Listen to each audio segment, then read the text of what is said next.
There have been times over the last year or two when Donald Trump has, of course, struggled to raise money, but there's been plenty of other times where he has far exceeded expectations.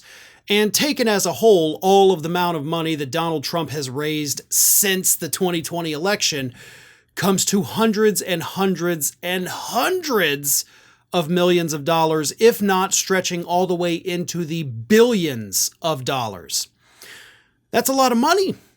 And donors and people who look at these kind of reports for a living are starting to wonder, where the hell did all the money go? Right?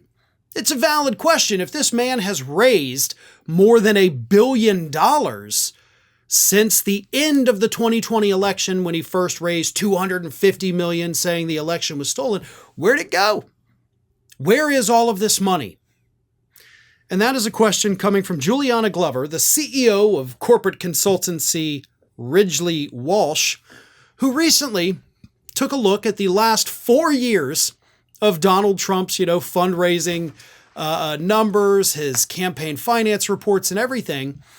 And here is what Ms. Glover has to say.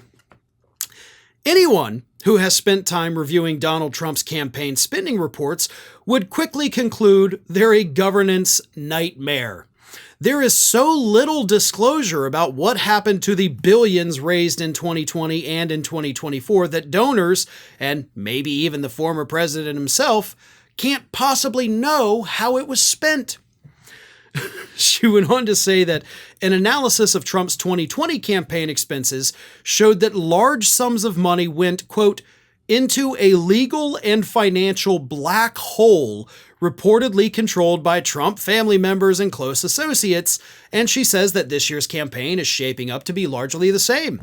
In 2020, notes Glover, roughly 2/3 of all money spent by the Trump campaign, 2/3 of it, was shoveled into American-made media consultants, a Delaware-based firm whose first president was reportedly none other than Laura Trump, the daughter-in-law of the former president, who has since been installed in a leadership position at the Republican National Committee.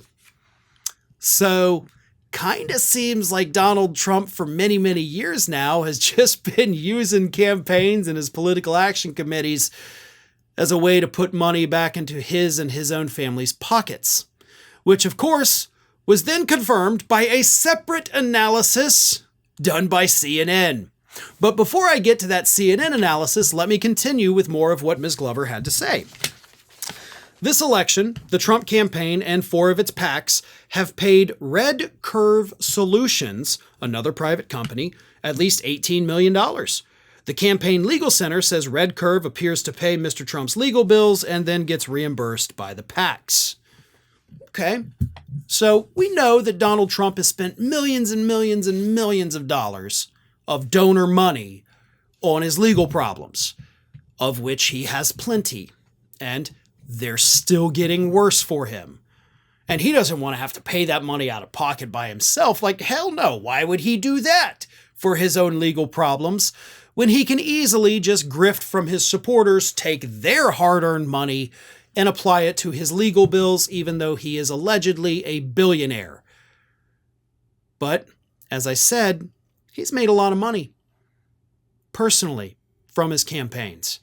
Because that CNN report revealed that Donald Trump has managed to raise, or at least personally gain, I should say, $28 million just from events at his own golf courses from both his campaign and the campaigns of other people.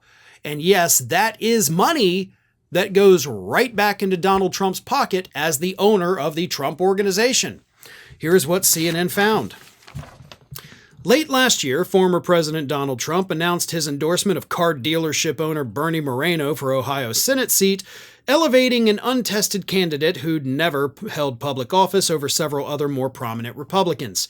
2 days later, Moreno's campaign spent about $17,000 at Trump's Mar-a-Lago resort, and then followed up by spending an additional $79,000 the next month, making him one of the Florida club's top political spenders.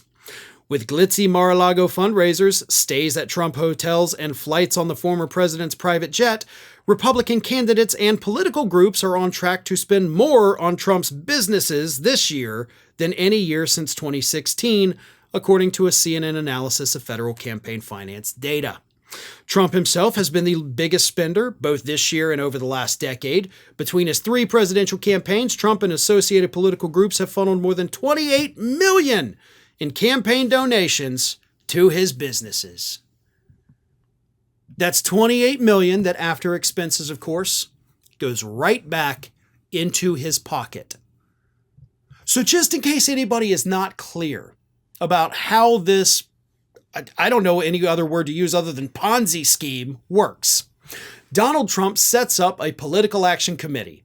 And this political action committee can just raise unlimited amounts of money, and Donald Trump can spend it on whatever he wants, so long as it is on a political event. A valid political expense is what it has to be.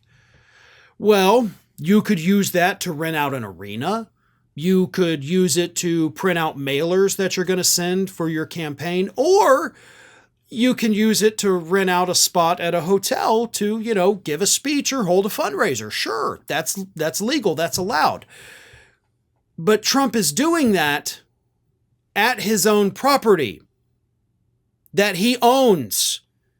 So Donald Trump wants to hold an event at Mar-a-Lago, and he says, well, this space ain't free, even though it's free for him because he fucking owns it. And says, well, I've got to charge my campaign. You got to pay me. I mean, I'm not going to let me come in here for free. How is this legal? How are we all just sitting here acting like this isn't the most crazy get-rich-quick scheme we have ever seen in our lives? That would be like me going and buying just an empty, vacant building, and then I start a political action committee and I raise tons of money. And then I say, you know what? I'm going to run for dog catcher. So I say, I'm going to rent out my building that I own personally. I'm going to rent it out to myself using money from my super PAC. And you know what? I'm going to hold a 1-hour event. I'm going to charge myself $500,000 for it. That's the usage fee.